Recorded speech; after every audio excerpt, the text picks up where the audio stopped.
things I've ever seen in my life.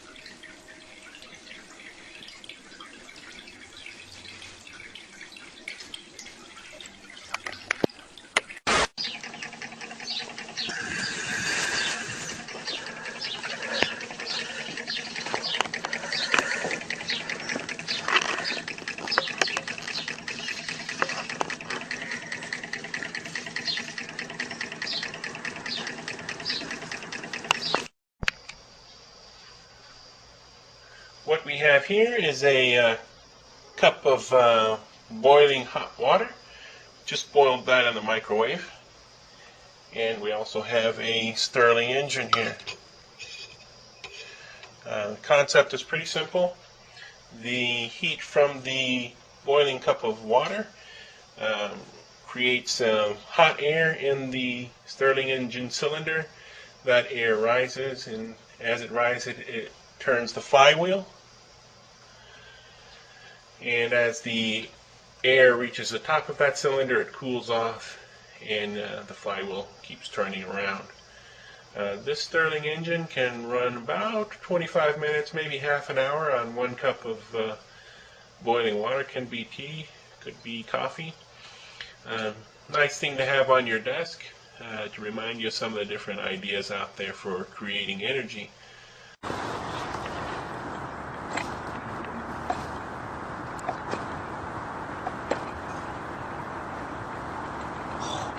All right, starting. Let's see here. The stream point 3.5.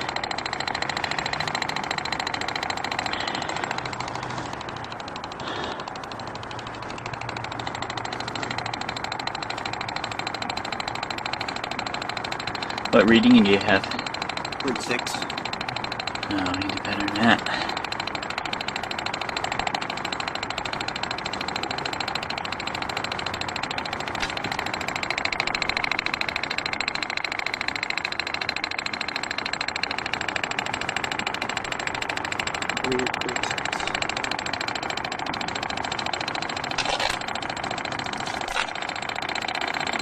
Oh, there you go.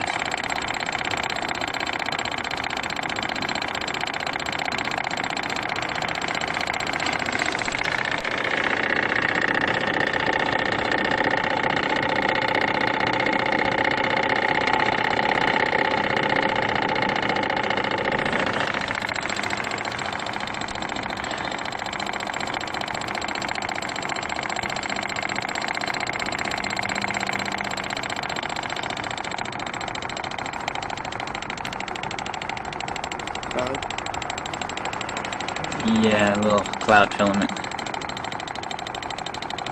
0.6. Coming out again. Oop, nice and bright. 0.7. Keep your focus.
You are looking at a new battery technology that was released at this year's Consumer Electronics Show in Las Vegas, Nevada. It was invented by Tadashi Ichikawa of Tokyo, Japan. And what you're looking at is a battery that consists of 10 1.5 volt 1000 milliamp cells that run off of water or any other kind of liquid that you choose. What is unique about this is he's been able to take the 1.5 volt cells, put them in series, get 15 volts of DC power out of them, and run it through a converter inverter, and get 110 volts of power to run small household appliances such as lights, radios, and TVs. As you notice, it has a 12 volt connection there in the back. And as I'm swinging around here, I'm going to show you what one of the cells looks like. This is upside down. The top is the contact there. And as you would flip it around the other way, as I'm getting ready to do here, you will see that's where you put the liquid in, right there in the bottom. So all these cells are sitting with the open side up. And again, it runs off of any kind of liquid, has a 10-year shelf life, and it produces 110 volts of current. Quite a very unique product. Look, Boney here again.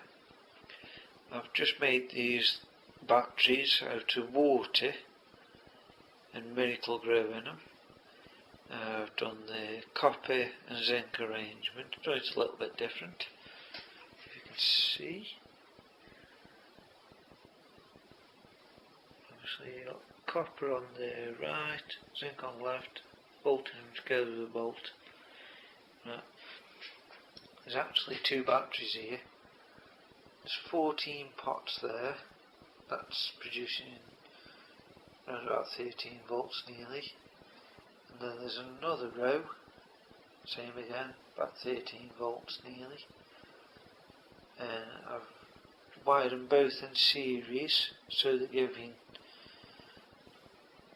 exactly here, you can see the meter,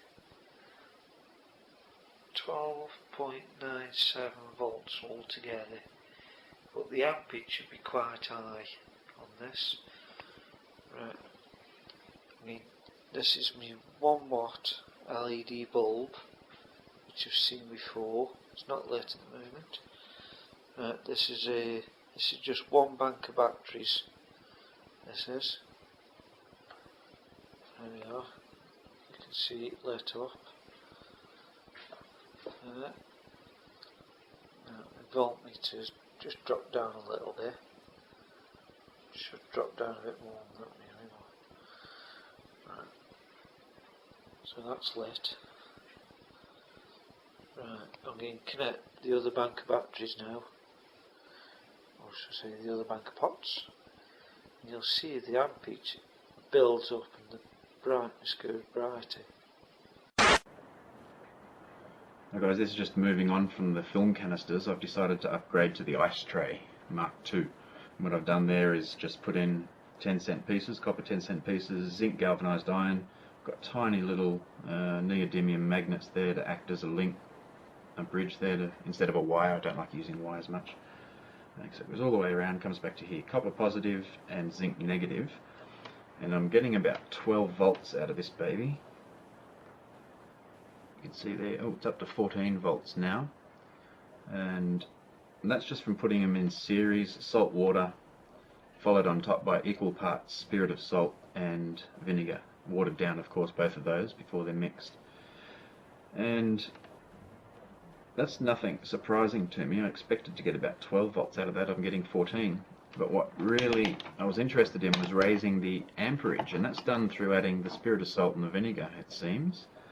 And now, where I was pushing about 0.2 of a milliamp, now I'm getting 2.5, or say 2. It slowly drops there. You can see it dropping down. Now, that is what I was after. I just wanted to raise that milliamps, because the amps are where all the work's done. That's where the current is, and you can see the result there is pretty impressive. That's a LED light running off earth and a solution, and it's a natural solution, so look at that. Not bad at all. You could make them in series now again. Okay, here's the little motor with the propeller running off the Earth's battery current alone. I have this little container to keep it out of the weather.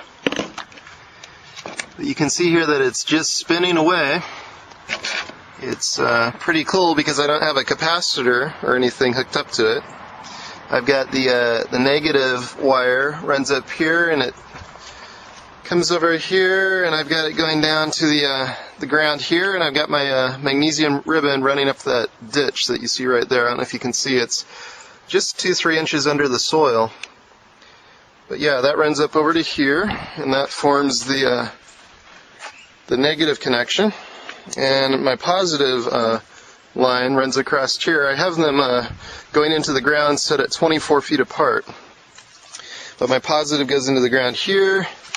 You can see the copper pipe here, and attached to that copper pipe I've run right now about 12 feet of copper wire, and that really jumps my milliamps up. I'm now at 21 milliamps. I'm going to go ahead and extend that copper wire and see if I can't get up around 50 milliamps or higher, and maybe extend the magnesium ribbon as well. It'd be interesting to see how many milliamps we can get up to with this thing. But yeah, it's really cool. I never would have thought I would see a small electric motor running with just 2 wires going into the ground. Incredibly simple. It's been running all day. I'll just let it keep running and keep experimenting. This is really awesome stuff. Talk to you later. Bye.